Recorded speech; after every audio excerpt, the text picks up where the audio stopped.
Sir आपने एक incident बताया जिसमें एक आदमी अगर सुबह से शाम तक थका आ रहा घर पे पहुंचता है, फिर उसकी वाइफ एक्सपेक्ट करती है या पार्टनर एक्सपेक्ट करता है।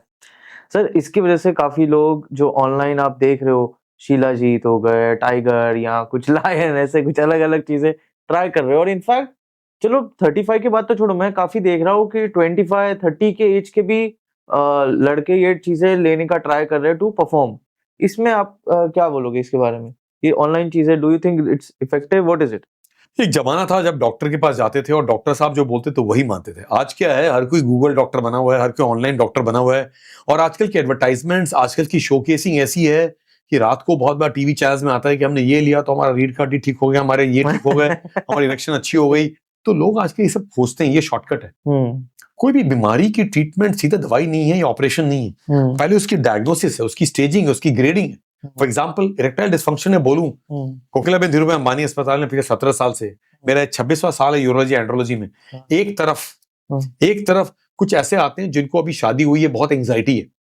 25 से 28 साल का बंदा है, शादी हुई है, बहुत एंग्जाइटी, मेरे को डर लग रहा है मेरी इरेक्टाइल फंक्शन अच्छी है कि नहीं है, मैं एसेस करवाना चाहता हूँ। एक वो जो शादी हो चुकी है और अब दहलीज पे है कि डाइवोर्स हो जाएगा बिकॉज इरेक्शन 2 साल से है ही नहीं, कुछ परफॉर्मेंस ही नहीं कर रहे, भागते जा रहे हैं। एक है 35 से 45 साल की उम्र में, जहां धीरे धीरे 2 बच्चे पैदा हो गए, हम कमजोर होते जा रहे हैं, हमें इरेक्शन का मन नहीं करता, हमारी इच्छा नहीं हो रही है, पार्टनरशिप पे वो लो सेक्सुअल डिजायर हो रहा है, हार्मोन्स बदल रहे हैं 45 साल 40 साल में। एक वो है जो 60-70 में इरेक्शन खत्म हो गई है, और एक है जो डायबिटिक है। तो इन सब चीजों को देखा जाए तो आपने जो पहला क्वेश्चन पूछा, 20-25 साल में एंग्जाइटी बहुत ज्यादा है, हम अच्छा होना चाहते हैं, हम कोई भी अपने से अच्छा नहीं हो सकता, हम अपने में अपने आप को पॉलिश करें, वो जरूरी है। और वो पॉलिश करने की जरूरत है क्या? मिसाल के तौर पर मेरे को अभी बुखार नहीं है, तो मैं क्या पैरासिटामोल खा के बुखार को रोक सकता हूँ? नहीं। तो इसलिए मैं ऐसी कोई दवाई खा के अपनी बॉडी को क्यों ये करना चाहता हूँ? मतलब अगर you are not clinically diagnosed कि it's not working, you shouldn't. Absolutely, आपने कह दिया। अगर आपको बीमारी नहीं है तो ट्रीटमेंट क्यों?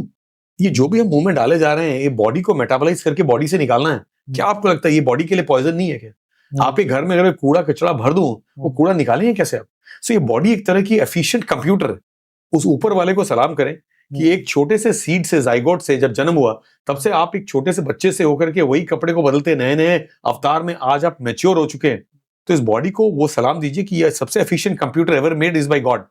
उस बॉडी को आप क्यों संभालना नहीं चाहते? उसमें ये क्यों डाले जा रहे हैं? कोई स्टेरॉइड ले रहा है, कोई टेस्टोस्टेरोन ले रहा है, कोई नुक्कड़ गली में कोई, हर कोई जाकर के अपने दोस्त ने ये बताया।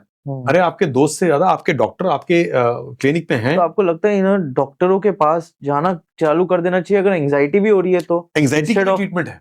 एंजाइटी कभी कभी हम बहुत बिजी लोड में, जो सुबह 8 से रात 11 बजे तक चलती है, कुछ लोगों को समझाते हैं, कुछ लोगों को सपोर्टिव दवाइयां देते हैं। अब हमने विटामिन दी तो किसी को गड़बड़ नहीं होगा, पर वो प्लेसेबो भी काम कर जाएगी। लेकिन बहुत बार मुझे समझाना बहुत जरूरी होता है। काउंसलिंग फॉर एग्जांपल, बस यही है। एक होती है प्री मैरिटल काउंसलिंग। बहुत बार शादी की तैयारी हो चुकी है, 2 महीने बाद शादी है, हम लोग अपने में ठीक है कि एक बार डॉक्टर से मिलकर आते हैं। क्यों? 2 चीजों के लिए। एक तो है कि हमारी इरेक्टाइल हार्मोन्स ठीक है, हम डॉक्टर को 2-4 क्वेश्चन पूछेंगे, अर्ली मॉर्निंग इरेक्शंस ठीक है, लेडी की पीरियड सब ठीक है। दूसरा, अवश्य एग्जामिन करेंगे, टेस्टिस बहुत छोटी तो नहीं, टेस्टिस या 2 गोलियां जो अंडकोश में झूल रही हैं, यही सब कुछ का फैक्ट्री है। इसी से टेस्टोस्टेरोन और मेल हार्मोन बनता है। अगर टेस्टिस बहुत छोटे हैं, शायद उसमें कुछ नहीं बन रहा हो। टेस्टिस की एक और फंक्शन है वीर्य बनाना, जिसको स्पर्मेटोजोआ कहते हैं। आप धातु देखते हैं, वो एक लिक्विड फॉर्म है, उसमें जो कीटाणु घूम रहे हैं उसको स्पर्मेटोजोआ कहते हैं। जिनकी वर्म्स बोले, स्पर्मेटोजोआ बोले, ये स्पर्म्स जो बोले आप, ये जो चीज है ना, यही आपको फर्टिलिटी देगी। तो नॉर्मल काउंट 20 मिलियन से ज्यादा होना चाहिए। 20 मिलियन बच्चे पैदा नहीं करना, 20 मिलियन से ज्यादा होना चाहिए। आजकल देखा जा रहा है कि ये सब घटता जा रहा है। तो हम जो प्री मैरिटल काउंसलिंग करते हैं, उसमें या कोई यंग को देखते हैं 15, 18, 25 में, एग्जामिन किया, ऑर्गन को एग्जामिन किया, देखा ये स्किन पीछे जा रहा है कि नहीं जा रहा है, इरेक्शंस कैसी हैं, 2-4 क्वेश्चन पूछा, अर्ली मॉर्निंग इरेक्शंस ठीक है क्या, सिगरेट पीते हो तो आज ही बंद करो, आज के बाद क्विट करो, वगैरह वगैरह। इस बीच में सबसे इंपॉर्टेंट क्या रहा, उनकी टेस्टिस कैसी है। टेस्टिस या गोली में 2 कंपार्टमेंट है। एक कंपार्टमेंट वो है जो हमारे हार्मोन्स बनाता है, जिससे हमारी मूछी, हमारी आवाज, हमारे बाल, हमारा पूरा जो पुरुषत्व है वो आता है, टेस्टोस्टेरोन, मेल हार्मोन। और बॉडी के लिए बहुत सी चीज टेस्टोस्टेरोन करता है, ब्रेन, हार्ट, लंग्स, मशीन, ये जितने भी आपके मसल्स और बोन सब में। दूसरी तरफ उसी टेस्टिस में वीर्य बनता है, स्पर्म्स। अगर वो टेस्टिस छोटी है, श्रंकन है, एक टेस्टिस नीचे दिखा, दूसरा टेस्टिस आपको दिखाई नहीं है, या फिर टेस्टिस की इंजरी हो चुकी, पहले एक्सीडेंट हो चुकी, टेस्टिस निकाला गया है, या टॉर्शन टेस्टिस कुछ हुई थी, इन सब चीजों से आपकी टेस्टोस्टेरोन की फंक्शन शायद मेंटेन हो, लेकिन शायद स्पर्म्स ना हो। तो जब प्री मैरिटल काउंसलिंग करते हैं, ये सब एंजाइटी को शेल करते हैं।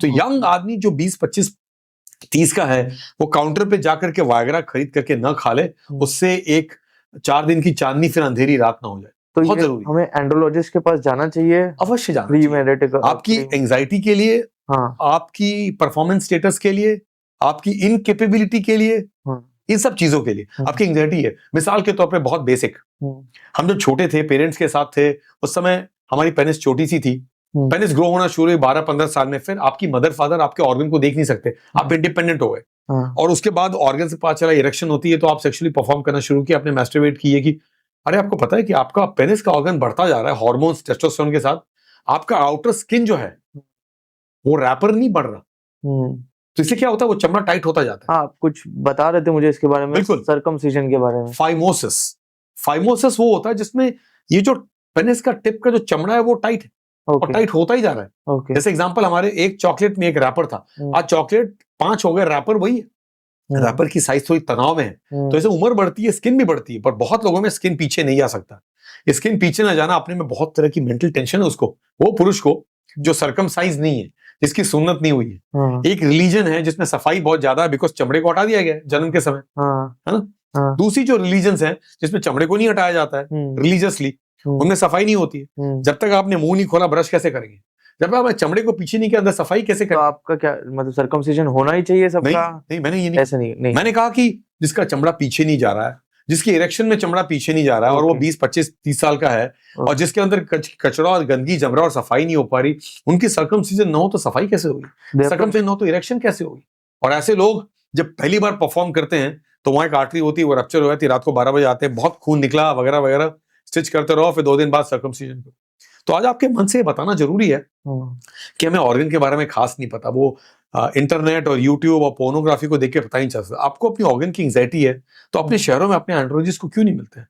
यूरोलॉजिस्ट भी एंड्रोलॉजी करते हैं, एंड्रोलॉजिस्ट भी अलग से होते हैं, वो शायद सेक्सोलॉजिस्ट ना हो, लेकिन एंड्रोलॉजी वो है जिसमें हम पुरुषत्व का हर पहलू को देखते हैं।